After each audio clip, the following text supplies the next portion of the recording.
ഇത് നമുക്ക് ഇന്ന് ഡെലിവറിക്ക് വന്നൊരു പ്രൊഡക്റ്റാണ്. ഇതൊരു തേർഡ് പാർട്ടി ഐറ്റം ആണ്.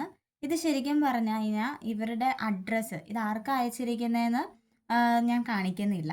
ഇവരുടെ അഡ്രസ്സ് ലീക്ക് ചെയ്തിട്ട് ഇവർക്ക് അയക്കുന്ന ഒരു പ്രൊഡക്റ്റാണ്. ഒരു തേർഡ് പാർട്ടി ഐറ്റം.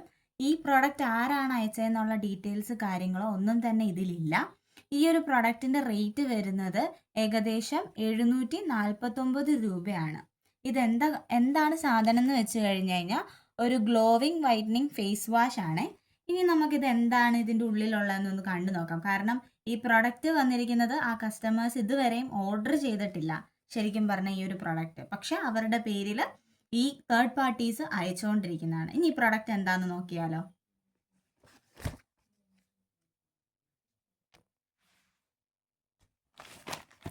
നമുക്കിത് പൊട്ടിച്ച് നോക്കാം.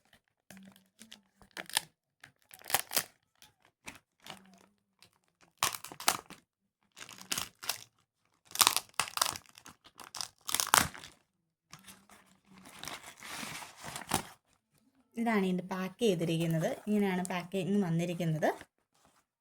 749 രൂപയ്ക്ക് ഉണ്ടോ എന്ന് നമുക്ക് നോക്കാം. ആരുടെയാണ് എന്താണെന്നൊന്നും നമുക്കറിയില്ല. തേർഡ് പാർട്ടി വെറും ഒരു ബ്ലാക്ക് ബോക്സ്, കാലി ബോക്സ് ആണ്. ഇതിനാണോ അവർ 749 രൂപ പറഞ്ഞിരിക്കുന്നത്? ഇതെന്തോ ഇത് ജെല്ലോ? വെറും ജെല്ല് ഗൈസ്.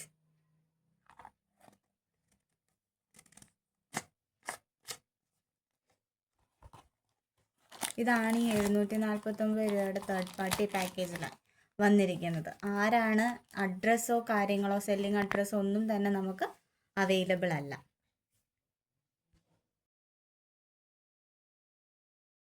നിങ്ങളിത് കണ്ടില്ലേ? നാളെ നിങ്ങളുടെ പേരിലും ഇതുപോലെ വരാം. ഓൺലൈൻ വഴി പർച്ചേസ് നടത്തുന്ന എല്ലാ കസ്റ്റമേഴ്സും അറിഞ്ഞിരിക്കേണ്ട ഒരു സ്കാമാണിത്. നാളെ ചിലപ്പോൾ നമ്മളിൽ ആരുടെ പേരിൽ വേണമെങ്കിലും ഇങ്ങനെ കൊറിയർ വരാം. അപ്പോൾ ഏത് പ്ലാറ്റ്ഫോം വഴിയാണ് വന്നതെന്ന് ഡെലിവറി ഏജൻറ്റിനോട് ബുദ്ധിപൂർവ്വം ചോദിക്കുക. തേർഡ് പാർട്ടി ആണ് എന്നവർ പറയുകയോ അതല്ല അവർക്കറിയില്ല എന്ന് പറയുകയോ ചെയ്താൽ ക്യാൻസലേഷൻ കോഡ് പറഞ്ഞ് ക്യാൻസൽ ചെയ്ത് വിടുക. ഇത് സ്കാമേഴ്സിൻ്റെ ഒരു രീതി മാത്രമാണ്.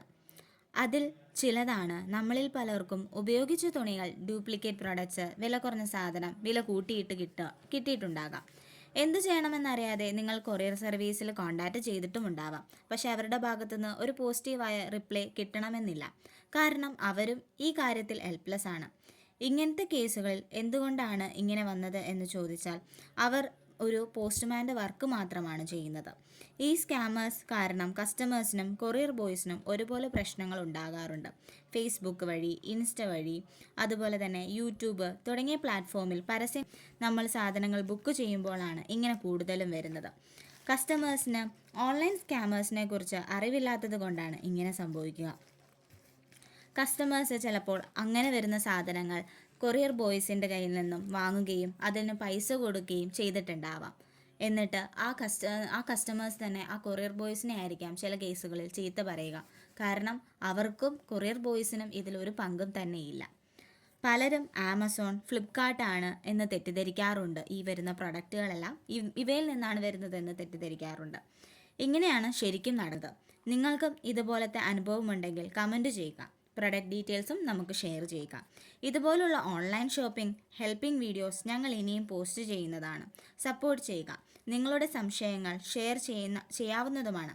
ഞങ്ങൾക്കറിയാവുന്നത് പറഞ്ഞു തരുന്നതാണ്. മാക്സിമം എല്ലാവർക്കും ഷെയർ ചെയ്യുക. ഓരോ ദിവസവും ആയിരക്കണക്കിന് ആളുകളാണ് പറ്റിക്കപ്പെടുന്നത്. താങ്ക്